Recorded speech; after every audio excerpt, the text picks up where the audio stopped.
Welcome back to the Metro on 1019 WDET FM. I'm Tia Graham, and this is the Metro.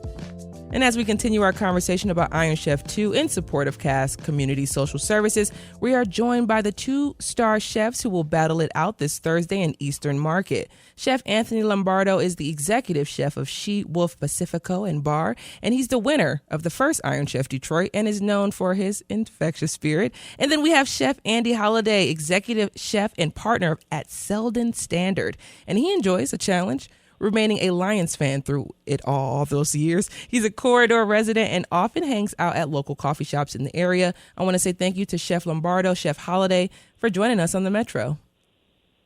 Hi, Tia. Happy to be here. Chef Anthony. Thank you for having us. Hey, how are you? Yeah. Hello. So, excellent. Chef Anthony Lombardo, we're going to start with you. Give us a little background about She Wolf and the restaurant climate you entered when you decided to open up and start cooking. Yeah, sure. She Wolf opened in 2018. In about June of 2018, we kind of got our doors open. And our mantra at She Wolf is modern, contemporary Italian food. And we want to be Italian food that you would get in Italy from a chef.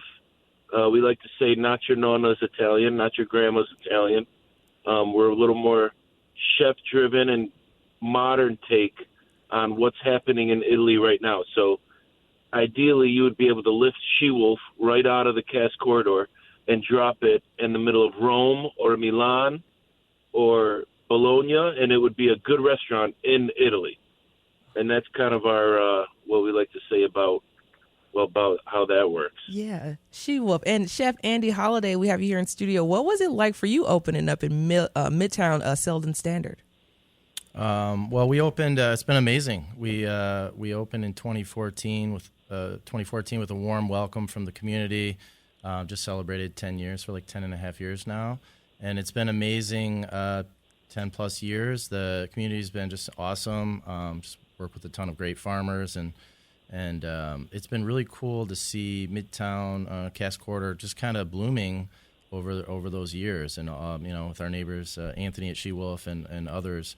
Other restaurants and businesses and residents, et cetera, coming into the community, and it's just been really fun to see and be a part of. That was literally my follow-up question to you, because of the timing that you all opened up within that Midtown area, this little area here, Cass Corridor, Midtown. But it was a time where we saw a transition happening. I had just got out of college, so I started to come around here a little bit more. And you can just see that there was a change happening. So can you talk a little bit about that community that's come out of this mini change in the area? Yeah, when we opened, we saw we love Detroit, and we saw the potential and everything that was happening, and a lot of people thought we were nuts, kind of opening it at that time. But we had faith, and we just wanted to put good restaurant for the community and neighborhood restaurant, and just the love and the support's just been incredible. So it's been fun. And let's talk about Detroit's food scene in general. Chef Lombardo, we're bringing you back in. It seems like there are so many talented chefs and restaurants opening up right now. So what's changing here? What do you think's in the water in Detroit? Well, it's no surprise Detroit's going through a real, cultural and economic renaissance. And what we're seeing as far as a lot of talent, especially in the restaurant industry, there's a little, quote-unquote, brain drain where a lot of chefs, like myself, who grew up here, left and are now starting to come back and set up shop here because there's a lot of action and there's a lot of opportunity if you're a talented young chef, as opposed to being in another market like Chicago or New York or D.C. where the scene is already well established. There's a real Wild West feeling about coming into Detroit with this really big metro population, and you can really make a mark here as a young chef, coming back home especially. Yeah, same thing, Chef Holliday, because like we're just hearing from Chef Lombardo, there are so many different little cultural spots that you can go to now and find really unique, great food. And like you said, it's a wild, wild west here. So you're really seeing the restaurant scene build itself right now. Can you talk a little bit about that? Yeah. Like he said, there's just so many opportunities in the city, And I think more and more as Midtown, downtown's been developed, the thing I get excited about is as things push out a little bit, everything's a little on the fringe is where all the excitement's happening. Independent businesses can be opening out, getting pushed out, art community, et cetera. And another cool thing that I think Anthony can speak to is, we work with so many good cooks and chefs over the years, and now we get to see them kind of flourishing and getting their shot at opening something. So, it's been great. And while I got you here, does success lead to more success? Have you seen success with Selden Standard and more success has grown? Have you grown from there? Well, we've been steady, really going strong for 10 plus years. The success I see that I is again seeing those young culinarians that we've mentored over the years, kind of growing and doing their thing, as well as like a lot of our farmer community. Being able to support them and help them through some tough times, and get them established and watching them grow is really special for us. Yeah, and excuse me, bringing in Chef Lombardo, talking about farms and farmers. One of the things that stood out was you said you make sure you when you're cooking, you use a whole animal, and you make sure it's a humanely killed animal for your menu. What does it look like when you're using the whole entire animal? Well, nothing goes to waste is the way that all chefs really want to cook. I mean, that's how it was back before, industrialized agriculture kind of took over the food industry. And you raise a whole animal and you raise it a proper way, and it has a nice life. And then it's a blessing to have this whole, every single part of it. So nothing goes to waste. Whatever bones and hooves will go to stock and broth, and any off cuts will get ground up for any kind of ragu, and then your prime cuts you use as the center of the plate, quote unquote, proteins, and it's the most important way to cook when you're using pigs, or whether it be a beautifully raised cow. So, Chef Lombardo, let's just talk about the food system a little bit right now, especially we're seeing the increased food prices. What are you experiencing within your own restaurant, the restaurant business? I mean, for you, raising an animal with a nice life usually means more expensive ingredients. So how do you make quality affordable? Well, you kind of have to stick to your standards of quality within a kitchen, and it's a fine line. People, the restaurant business gets a lot of glorification, but the reality is when you do it at a high level like Andy and I, the margins aren't great. It's all about the love of the game, and you gotta really love the craft, and the craft will pay off for you in the long run. But you're right, it's much cheaper and easier and efficient and more profitable to just buy a commodity pork chop and throw it on the menu. And the way we do it because we love it, and that's how you garner a culture. And prices go up, and we got to take some on the chin and pass some along to our guests, and it's not going to stop anytime soon, I'm assuming, but wages go up, and a good restaurateur can kind of roll with the punches and keep it going. And Chef Holiday, just thinking about what Chef Lombardo just said, of course, you're nodding your head about those slim margins and dedication to high quality ingredients. How are you dealing with increased prices right now? Well, Anthony's totally right. I mean, if you're in the restaurant business just to make money, you're in it for the wrong reasons. So I always talk about, like it's a passion, it's a love. We want to feed people. We want to, support the great farms and use great ingredients.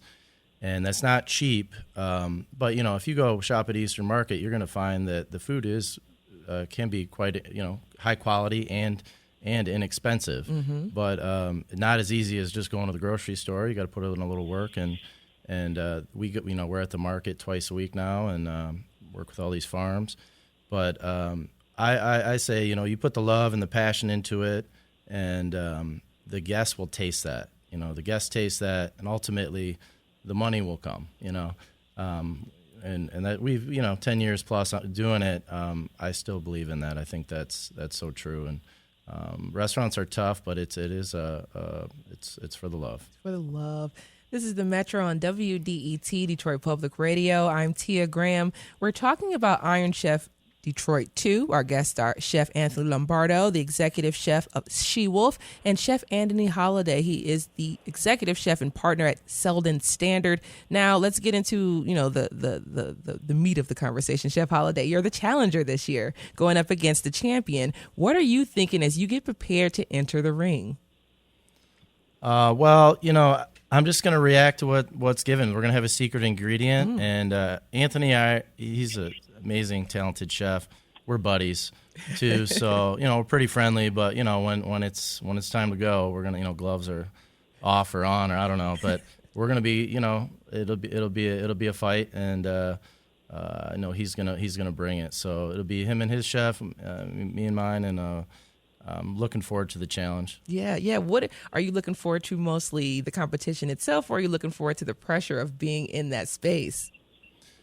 Well, I don't know. I just the whole thing. I think it's going to be fun. I'm not doing these types of competitions all the time. I've never done an Iron Chef competition, so actually be the first time I've done something like this on the clock.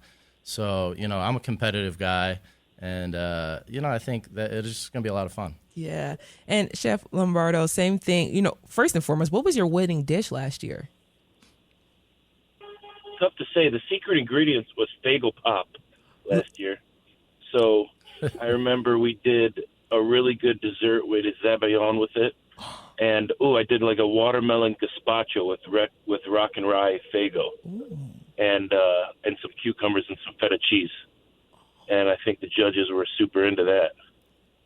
Fagel Pop was the secret ingredient last year.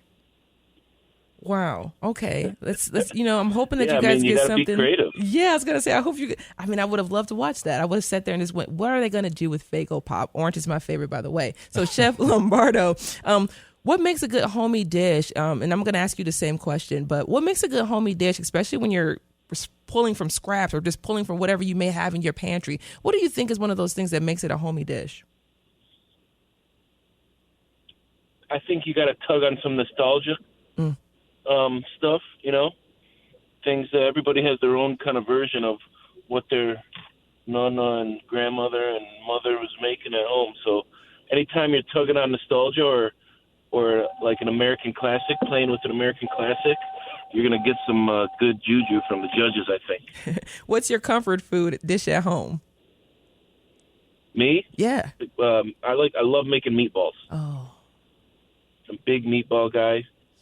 I'm always I love to say, so my grandma's. No, I always change the recipe. I'm always doing it a little different, and it's never really the same. It's kind of what I like about meatballs. Yeah, and the same thing, Chef Holliday. What's a meal that screams comfort food to you, or what are some of those ways you put those staple dishes together? Well, my wife's family, her mom's from Spain, so we love a lot of Spanish food. I love her cooking. We love paella. She makes a great paella, tortilla española, and things like that are just very kind of homey, soulful, comforting. And the tough thing about the competition is we do a lot of soulful, classics or spins on classics at the restaurant. The key to that for me is always kind of really slow cooking. Takes a lot of time, which is going to be a challenge in Stadium Kitchen here. We're on the clock. I think we have 30 minutes maybe for a course. And so the challenge will be to kind of coax some of those long, slow cooking flavors in that, short period of time. 30-minute time, which is a pressure cooker, if you could say so myself. So, how would you mimic a slow cooking competition? How would you use a pressure cooker? I don't know if we're going to have enough time to get that together. You could, but, I think they would have an hour plus in the TV one. Yeah. And so, I'm just going to have to speed it up. I'm going to have to just wing it a little bit. Yeah. And that's why it's kind of fun and exciting. You're just going to have to just go for it and hope everything comes out great. And I'm just thinking about the whole event itself, because it's not just going to be, you all cooking it up. We're also going to have other places that you can go, taste some food as well from different restaurants and different organizations around, which is a really, really great thing to think about. So before I let both of you go, winning always feels good. It always does. Of course, going against a good friend is always fun as well, having a good, fun competition. But we are doing this for good cause, a good reason. This is for CAS, Community Social Services. So we're going to stay with you right now, Chef Holiday. Why is it so important for you to give back to the community? Well, I think we've been, I think it's just important that, CAS Community Service does just amazing work. It's, it's food, it's housing, it's employment and all those services and job training. And I think it's just, important to give back any way you can. For me, that's just the most fulfilling part. And we do a lot of charity work, but this is just an amazing charity. They've been around forever, just helping people who really need or in need. And so any way we can help, and it's just great to be a part of it, but then just to see the, restaurant, bar communities come together because everybody's got to eat. Simple as that. Everybody's got to eat. Simple as that. And the same thing, Chef Anthony Lombardo. Why is it so important for you all to give back and make sure that you are seen in the community outside of the restaurant? I think a lot of chefs in general, why they're so philanthropic, has a lot to do with their occupation.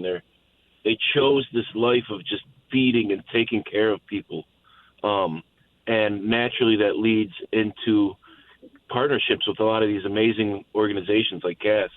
And Reverend Fowler is an absolute angel on earth, and she could ask me to do anything and I'll do it. So she's my neighbor, and her organization is just, I highly recommend everybody listening dig into it, because they do everything for the community. Yes. From tiny houses to feeding 300 and housing 300 people a day. It's just unbelievable. It is amazing to think about. I just want to say thank you both for joining us today. Chef Anthony Lombardo is the executive chef at She Wolf. Chef Anthony Holiday is executive chef and partner at Selden Standard. Both will be competing. Chef Anthony is the champ that's returning against the challenger, Andy Holiday, today. And Iron Chef Detroit 2 is happening this Thursday at Eastern Market from 6 to 9 p.m. Tickets are on sale right now at ironchefdetroit.com. All the information is there as well. Good luck to both of you, and thank you for joining us on the Metro. Thank you, too. Oh, thank you for having us. Great time.